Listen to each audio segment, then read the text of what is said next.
माननीय पोलीस अधीक्षक श्री संदीप घुगे सर यांनी अंमली पदार्थाविरुद्ध एक अभियान राबवले आहे।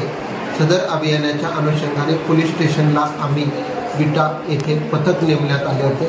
सदर पथकामधील हवालदार उत्तम माळी व हवालदार किरण खाडे यांना माहिती मिळाली की रेणावी गावामध्ये एक इसम आपल्या शेतामध्ये अंमली पदार्थ गांजा याची झाडांची लागवड केलेली आहे। सदरच्या बातमीच्या अनुषंगाने आम्ही व आमचे DYSP श्री विपुल पाटील सर यांच्या समेत व स्टाफ व पंत समेत इथे गेले असता त्या रेणावी गावामध्ये इसम नामे आनंदा राजाराम आनंदा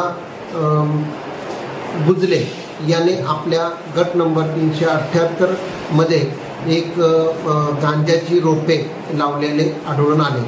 सदरच्या गांजाची रोपे आम्ही पंचासमक्ष जप्त केले। ती 240 झाडे असून 100 किलो वजनाची व 10 लाख रुपये किमतीची आम्ही जप्त